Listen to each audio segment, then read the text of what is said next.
आज का टॉपिक है हमारा टिटनेस को लेके। तो टिटनेस के बारे में देखना है, सारी जानकारी आपको एक छोटी सी वीडियो में आपको देने वाला हूं कि क्या टिटनेस में होते हैं, क्या लक्षण होता है, कैसे हमें बचना चाहिए। तो बिना देरी के स्टार्ट करते हैं। सबसे पहले बात आती है टिटनेस। तो टिटनेस रोग है क्या? तो सबसे पहले मैं बात करता हूँ टिटनेस की। टिटनेस में होता क्या है, टिटनेस के और नाम क्या है। टिटनेस, ठीक है, टिटनेस के और नाम क्या कहते हैं इसको धनुषिया भी कहते हैं। धनुषिया, धनुषिया, लॉक जॉ भी बोलते हैं। जो लॉक जॉ, जबड़ा जो होता है लॉक हो जाता है, लॉक जॉ, ठीक है। इसको इतने नाम से भी जानते हैं। टिटनेस को धनुषिया भी कहते हैं, लॉक जॉ के नाम से भी जाना जाता है। अब इसमें होता क्या है, सबसे पहली बात तो एक बैक्टीरिया होता है, एक जीवाणु है।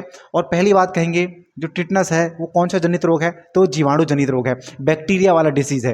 तो कौन सा बैक्टीरिया है, तो इसका रोगजनक माना जाता है। इस टिटनेस का जो रोगजनक है, रोगजनक, उसका नाम है क्लोस्ट्रीडियम टिटेनी।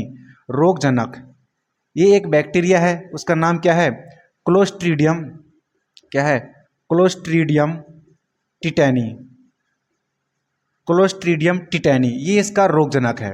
अब ये होता क्या, ये अधिकांश जगह में पाया जाता है। जैसे मिट्टी हो गया, ये कहाँ कहाँ पाया जाएगा, ये पाया जाता है विभिन्न विभिन्न जगहों में। ये मिट्टी में भी पाया जाता है, धूल में पाया जाएगा, मिट्टी हो गया, धूल हो गया, या फिर कीचड़ हो गया, कीचड़ में भी ये पाया जाएगा ये वाले जीवाणु, या फिर गोबर हो गया, गोबर हो गया, या फिर जो रोड होती है, रोड जो आप जो डामर वाली रोड चलती है ना, रोड, इसमें भी क्या पाया जाता है, ये वाला बैक्टीरिया पाया जाता है, क्लोस्ट्रीडियम टिटेनी, ये वाला बैक्टीरिया। अब ये करता क्या है, सबसे पहले जैसे ही हमें चोट लगेगी, तुमने देखा होगा, और सबसे पहले सबसे मेन चीज, जंग लगी हुई चीज में, जंग वाली जो भी धातुएं होंगी, जो भी चीज़ होगी जंग वाली, उसमें ज़्यादा पाया जाता है, बहुत ज़्यादा मात्रा में, ठीक है। तो आप देखा होगा, आपने सुना होगा कि जैसे तुम्हें चोट लगती है, लोहे से चोट लगती है, तो क्या लगा लेना चाहिए, तुम्हें टिटनेस का उपचार कर लेना चाहिए, इंजेक्शन लगा लेना चाहिए। तो वो होता क्या है, तो ज़रूरी नहीं कि वो सिर्फ मेटल से हो, वो भाई मिट्टी में आने, चोट लग गया, चोट के संपर्क में मिट्टी आ गई, या धूल आ सकता है, या कीचड़ हो गया, गोबर के संपर्क में आ गए, तब भी क्या हो जाएगा, तुम्हें टिटनेस हो जाएगा, टिटनेस। या फिर होगा क्या, या फिर गोबर में आ गए, या फिर कहीं तुम रोड में चल रहे हो, तुम्हारा एक्सीडेंट हो गया, भले चाहे तुमने जो लोहा है, मेटल है, उससे चोट नहीं लगी, लेकिन तुम घसीट के क्या लग गया, तुम्हें चोट आ गई, खरोच आ गई काफ़ी गहरी। तो रोड के संपर्क में आने पर होता क्या है, छोटे छोटे पार्टिकल रोड में भी चलते टूटते रहते हैं। तो वो क्या होता है, ऑक्साइड हो जाता है उनके साथ, और जंग लग जाती है उन पार्टिकलों में, और उसमें कौन सा जीवाणु उत्पन्न हो जाता है, क्लोस्ट्रीडियम टिटेनी।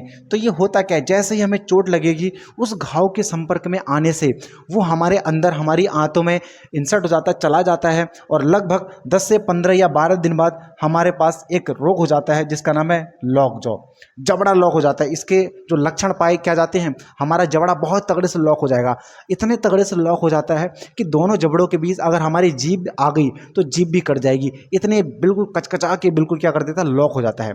और हमारी पीठ की मांसपेशियां, इसमें प्रभावित अंग कौन कौन सा होता है, इसमें जो प्रभावित अंग हैं, किस किस को इफेक्ट करता है, प्रभावित अंग, जो प्रभावित अंग हैं वो कौन कौन से, एक तो जबड़ा हो जाएगा, जबड़ा, वह क्या होगा, पीठ की मांसपेशियां, पीठ की मांसपेशियां क्या हो जाती हैं, लॉक हो जाते हैं। पीठ की जो मांसपेशी हैं वो लॉक हो जाती हैं, यानी पूरी तरह से हमारा जो बॉडी है वो लॉक हो जाता है बिल्कुल। और ये इतना भयंकर जीवाणु है, इतना खतरनाक है, जैसे ही रोशनी में, सूरज की रोशनी में ये आता है तो वैसे ही और ज़्यादा इफेक्ट देता है, क्योंकि पूरी शरीर में इंसर्ट हो चुका है। तो ये बहुत ज़्यादा से लॉक कर देगा, जबड़े को लॉक कर देगा, जबड़ा खुलेगा नहीं, पीठ की मांसपेशियाँ बिल्कुल सिकुड़ के धनुष के आकार की हो जाएगी, इसीलिए इसको धनुषिया भी कहते हैं।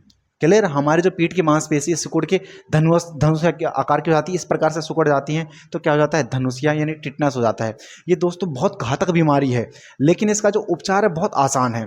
जैसे ही इन चीज़ों के संपर्क में तुम आते हो, इन चीज़ों के संपर्क में आते हो, तो तुम्हें क्या कर देना है, तुम बस एक इंजेक्शन लगाना है 24 घंटे में, ATS, एंटी टिटनेस सीरम, ठीक है, anti tetanus, anti tetanus serum, ये वाला एक इंजेक्शन लगाना है।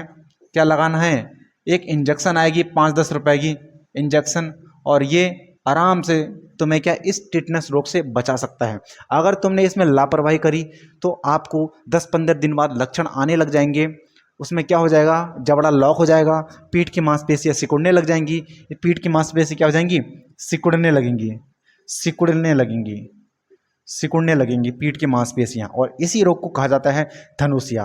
तो इन चीज़ों से सावधान हो जाना, दोस्तों को बताना, अपने दोस्तों को शेयर करना इस वीडियो को कि भाई जो टिटनेस है ये ज़्यादा घातक बीमारी नहीं है। हाँ, अगर रूप ले लेगी तो ये बहुत खतरनाक बीमारी हो सकती है। उसके लिए हमें क्या करना है, ATS का इंजेक्शन लगा लेना है, एंटी टिटनेस सीरम का 5-10 रुपए की आती है, और हमें इस रोग से क्या हो जाएगा, बचाव हो जाएगा। बच्चों में भी एक DPT का टीका लगता है। किसका? DPT का।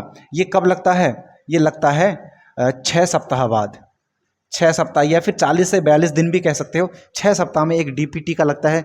D4 diphtheria. D4 क्या होता है? डिप्थीरिया। आगे इनके बारे में भी बताऊंगा दोस्तों। D4 diphtheria. P4 होता है पर्टुसिस, जिसको काली खांसी भी कहते हैं, पर्टुसिस। और T4 टिटनेस। T4 क्या? टिटनेस। तो ये हमारे पास बीमारियां होती हैं, ये भी बच्चों को लगाया जाता है इस चीज़ से बचाव के लिए। जो टिटनेस है इसके बचाव के लिए बच्चों में 6 सप्ताह बाद, या फिर कह सकते हो 40 से 42 दिन, 40 दिन भी कह सकते हो, 6 सप्ताह या 40 दिन भी कह सकते हो, उसमें लगता क्या है, DPT का टीका लगता है, ताकि उसे टिटनेस से भी बचाया जा सके। तो दोस्तों ये आज का सेशन था। उम्मीद है आपको सारा समझ में आया होगा। अगर समझ में आया है आपको तो अपने दोस्तों से शेयर करें कि भाई ये टिटनेस से कैसे बचा जाए, और मिलते हैं ऐसे इंटरेस्टिंग टॉपिक के साथ। आज के लिए इतना ही, धन्यवाद।